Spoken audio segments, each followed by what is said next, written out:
on the vlog again. Just can't wait to do a vlog again. The life I love is making vlogs for my friends, and I can't wait to do a vlog again. Doing a vlog again.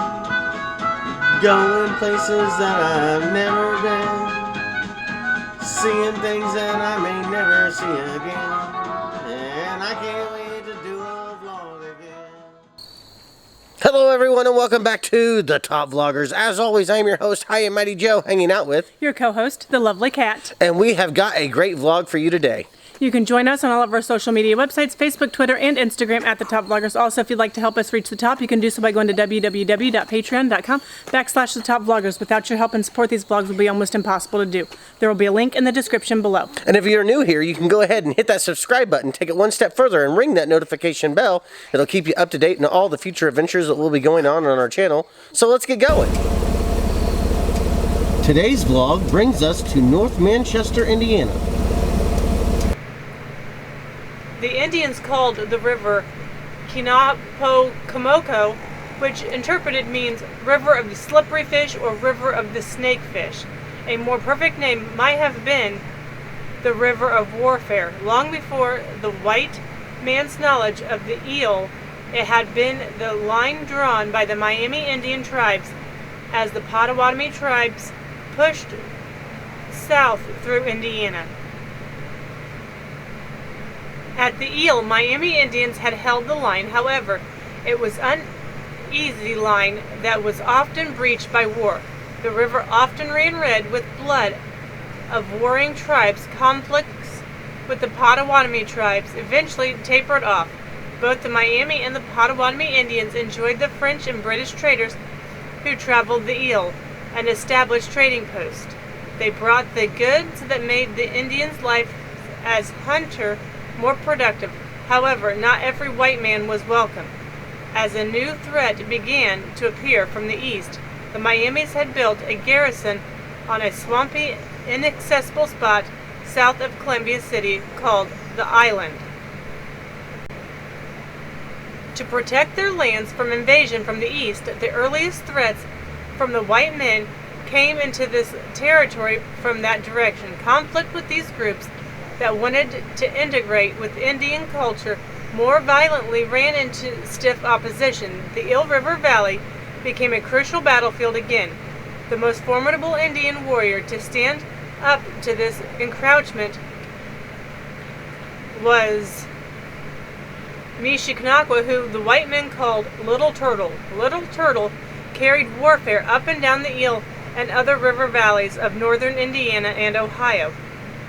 He was a fearsome foe. His activity as a warrior was both shrewd and brave. The first encounter with this white man came when Augustin Martin de la Baume, a French general, perhaps inspired by George Rogers Clark's victory at Vincennes, tasted the possibility of fame and fortune for himself. He pushed up the Wabash River in 1770, seemingly intent on taking Detroit from the British. Who knows? Had he been successful, all of Canada might also have been part of the United States. After a brief battle, General de la Baume took the village of Kikionga, which is now the center of Fort Wayne. He calculated that he had so badly routed the Indians that he could easily replenish his supplies by raiding a British trading post on the Eel near present-day Columbia City, Indiana. He confidently camped overnight east of the trading post, not calculating Little Turtle's genius and commanding knowledge of the geography. The Indians surrounded the sleeping soldiers and with a war whoop moved in for the kill. One soldier escaped to fill in this history for us.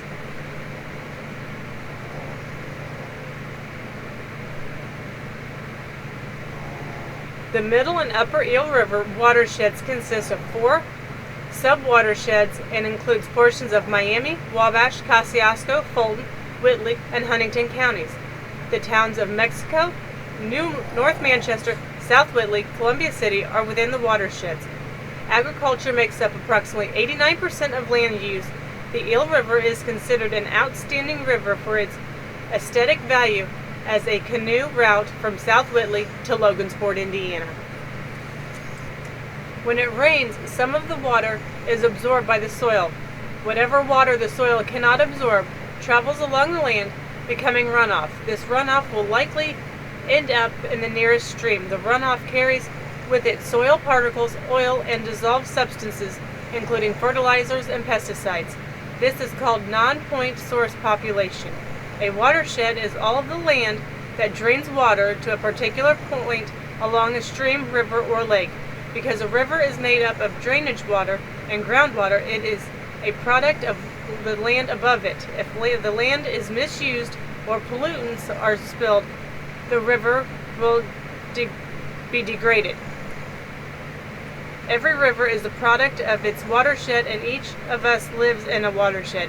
Each of us is linked to a river regardless of our occupation or way of life, and each of us is responsible for the condition of the water in the river. How we use the land is ultimately reflected in the water quality of our rivers, streams, and lakes. Well, I don't think I would want to go fishing and eat the fish in this water, that's for sure, but it is remarkable to know all of the things that you just told us. I didn't know a lot of that, and I have to admit that it was a good vlog. I definitely enjoyed coming out here, and it was very peaceful out here as well. I'm with you. I wouldn't want to eat the fish that came out of that water. It does look a bit murky to me. That's right. I just, that's just a very dark water, that's for sure. Well, thank you so much for coming on this vlog. I hope you guys had a great time, and I hope you guys learned a lot. It was definitely fun and exciting for me. I did not ruin my new shoes that I had to get. So there's always a positive to when you do a vlog like this. It really was a great time. I really enjoyed it. And I think that's going to do it for us here today. We will be back tomorrow with another vlog for each and every single one of you. Until then, top vloggers!